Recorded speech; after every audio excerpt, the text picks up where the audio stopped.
The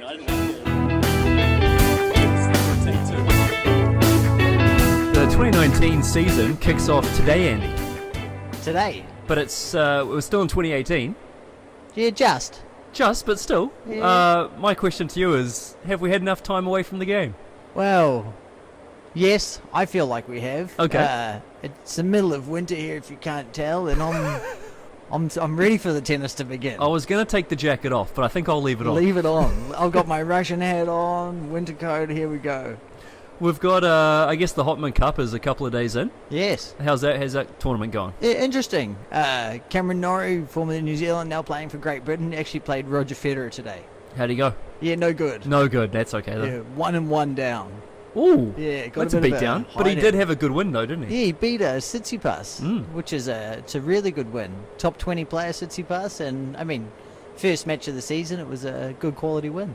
How much weight can we put on these wins when they're not for any points? Yeah, I don't know how much weight you can take into the first matches of the season in general. Yeah. Players still finding their feet, and first match, I often like to look at players that have played a few matches in qualifying before they've get a main draw match, because they've got a few matches under their belt. Right.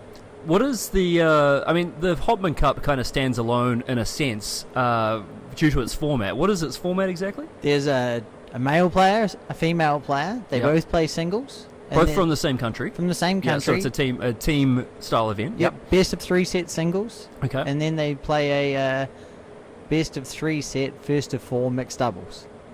Best of 3 set first of 4. Yes. No ads? Unsure. No ads probably. No. Yeah. Okay.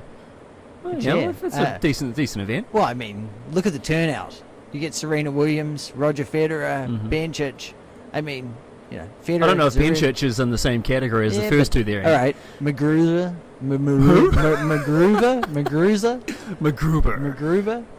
Kerber.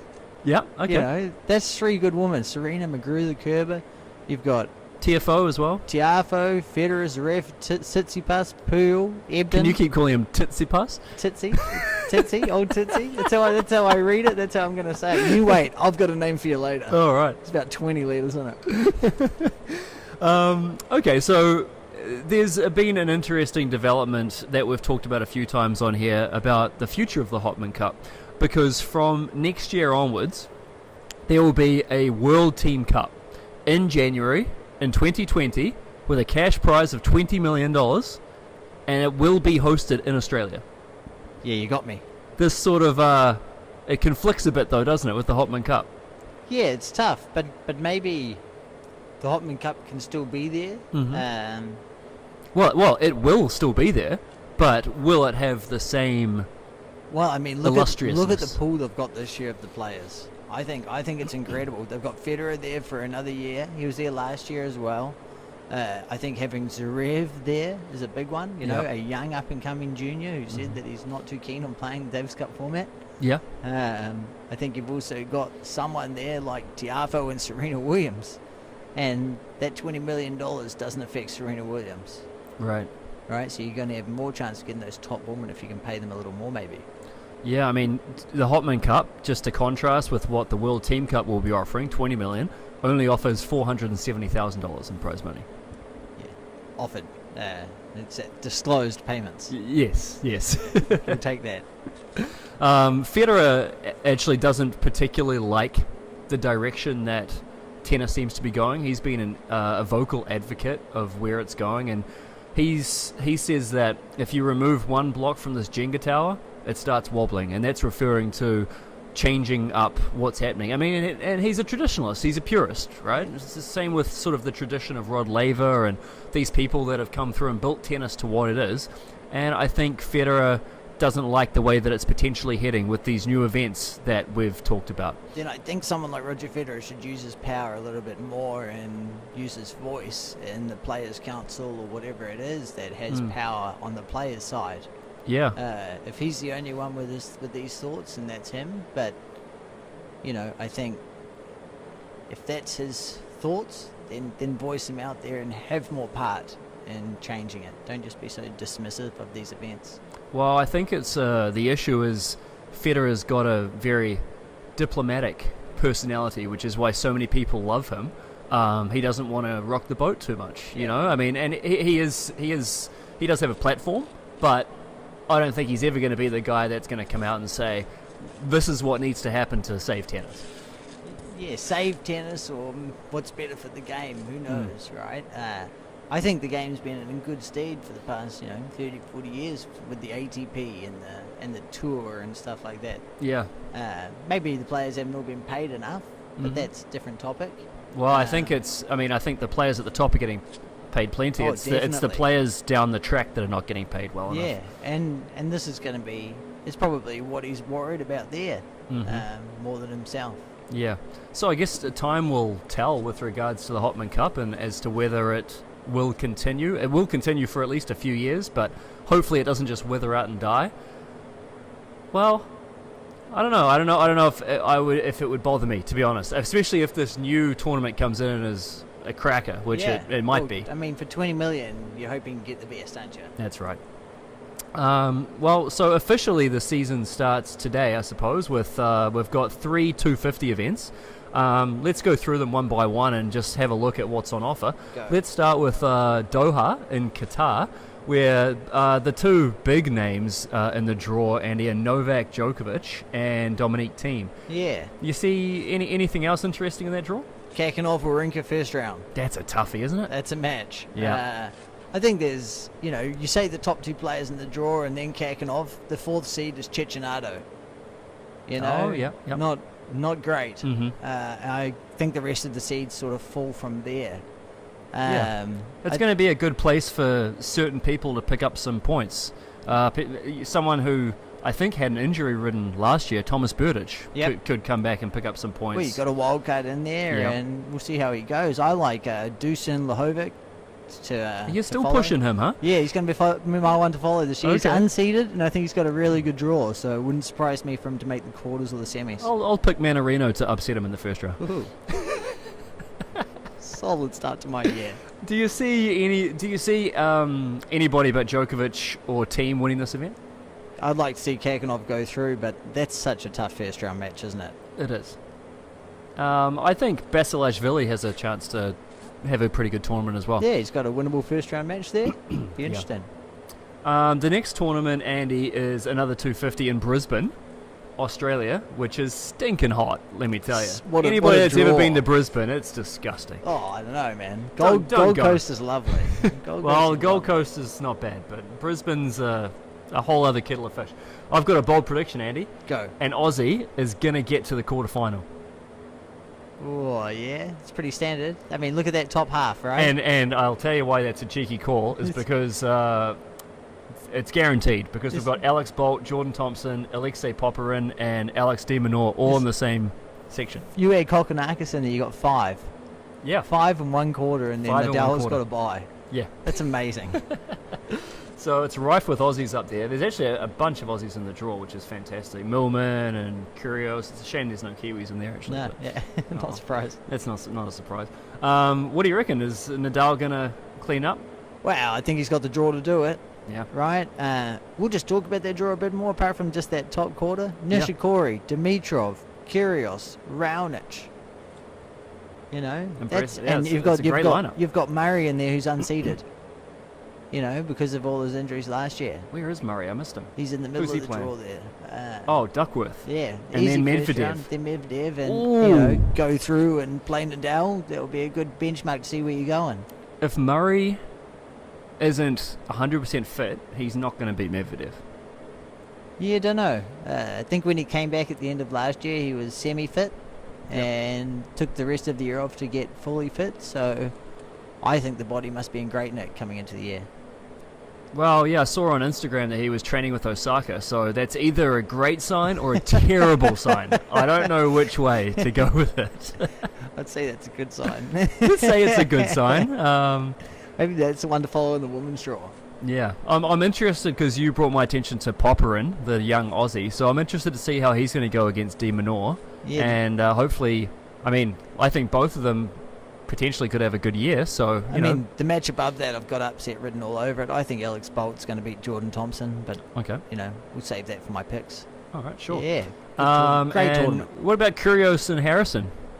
Wow. I mean, I'm a big Ryan Harrison fan after training with him when I was 17, 18, 19, around there. And I think that Kyrgios coming off a spider bite, off-season... Wait, what? Yeah, he got bit by a spider. No, he didn't. Yeah, he did. So bit of time off the court there, recovering from a spider bite. Just a bit of fun, I think. Oh, my goodness.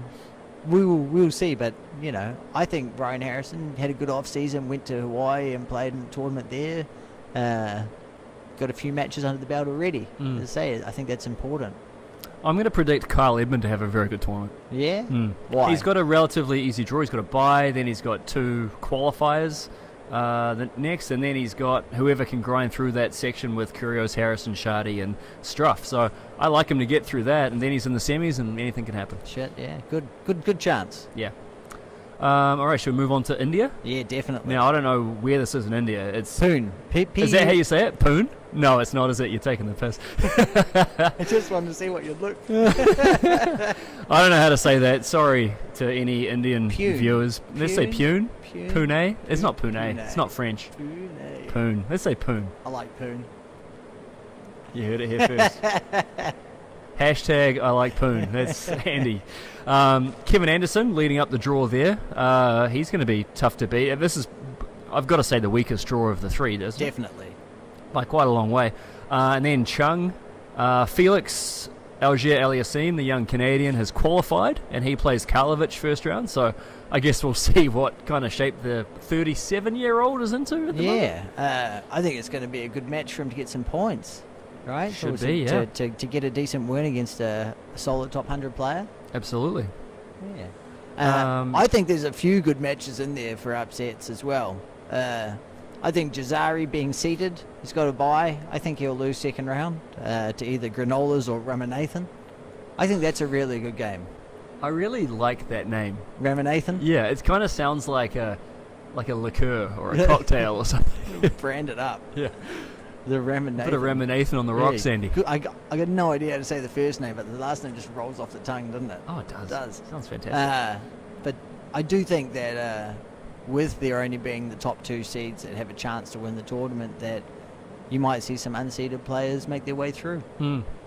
It's a good time of year for players to pick up a few points. Oh, wow. First match of the season, right? Especially if you're coming in there. I like next week for that. Yeah. You know, week before the Australian Open, those top few guys aren't playing any tournaments. Yep, that's right. Here we go. Well, I didn't see Federer's name in any of those tournaments. Federer's not playing. Well, he's playing in the Hopman Cup. Right, that's what I mean. But, so there's quite a few players missing from these 250 events. 100%. And as you said, players are already thinking Aussie Open.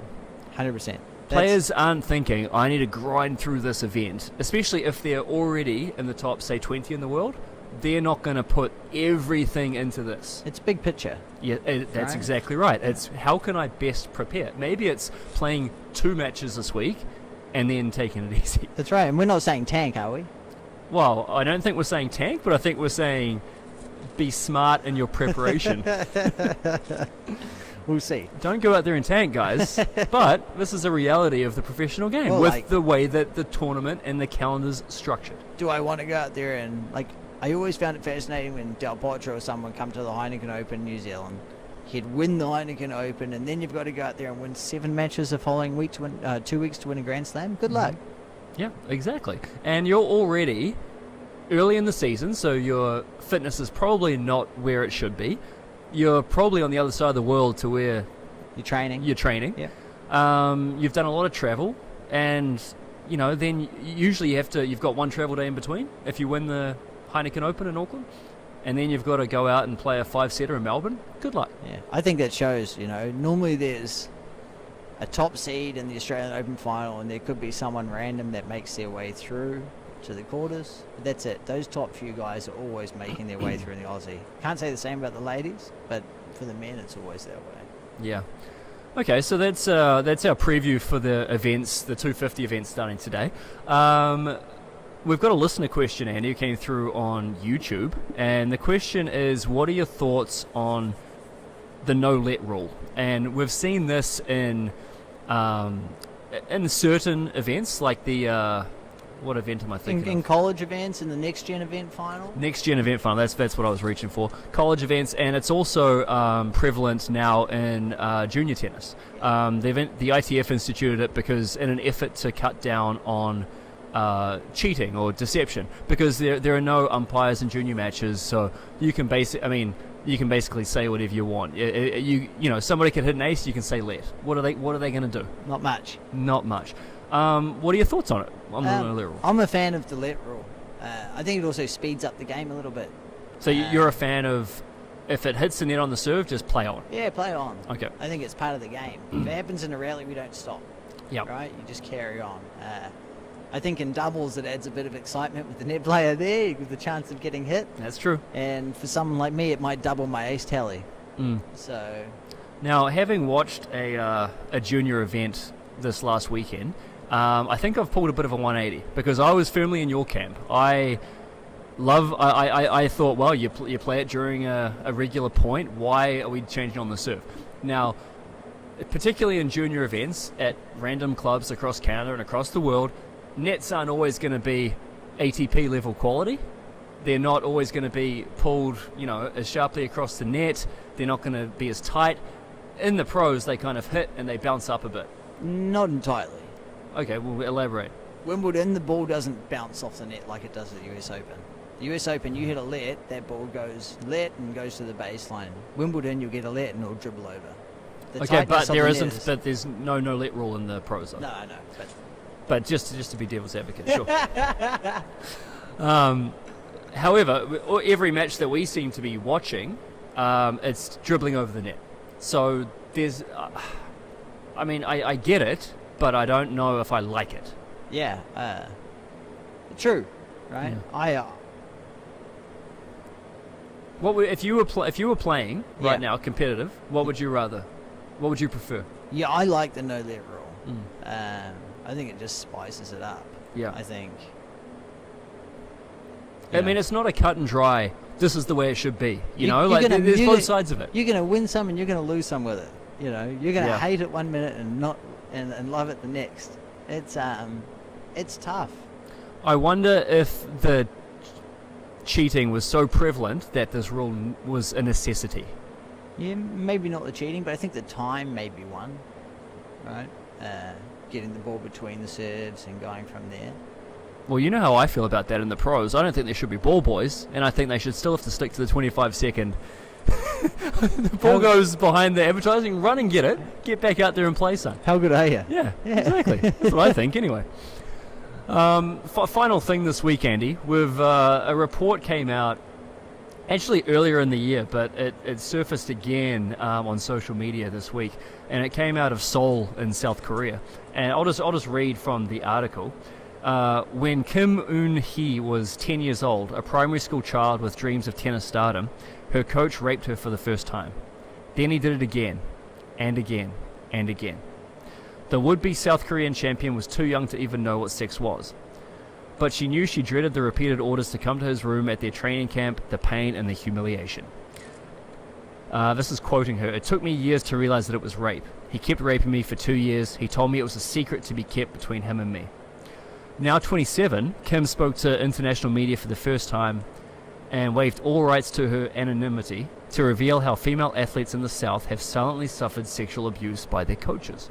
So this sort of suggests almost legacy or prevalence of abuse, which is terrible.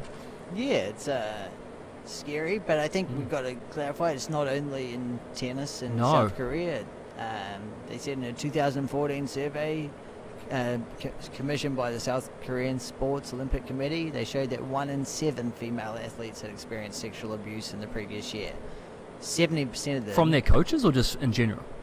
In general. Okay. But 1 in 7 is a high number. Very high. But 70% of them did not seek help of any kind.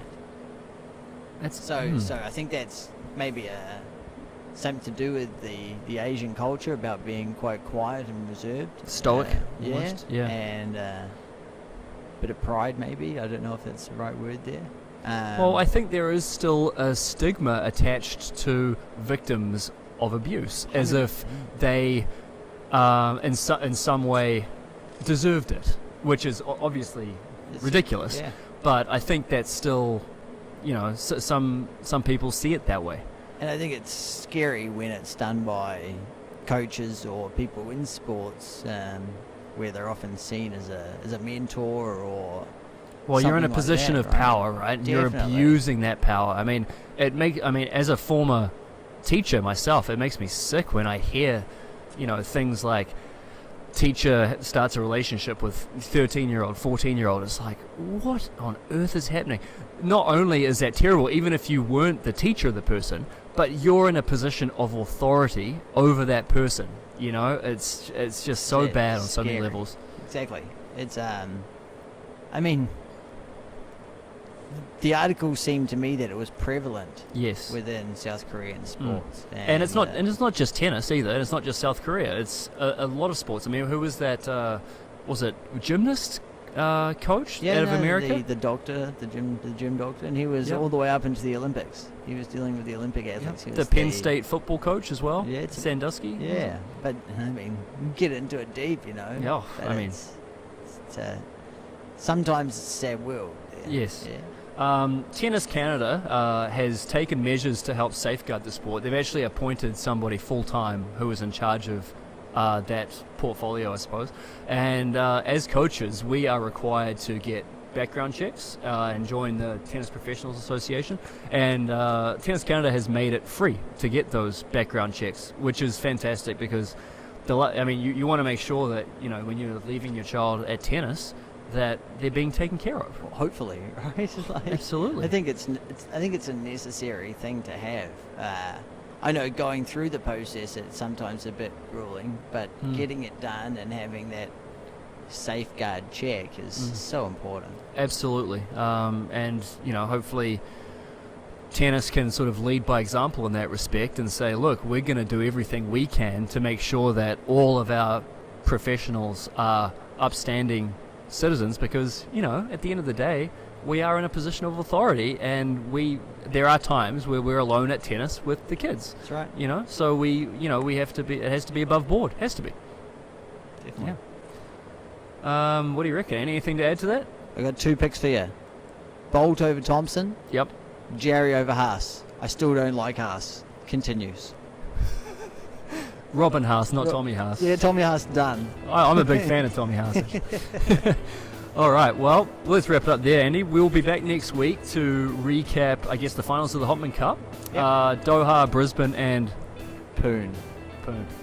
Find us on iTunes and Stitcher. If you want us to discuss a certain topic, please reach out on YouTube, Instagram and Twitter. We are Two Guys Talk Tennis. That's Andy. I'm Gareth. If you like the cut of our jib, please subscribe, rate and share.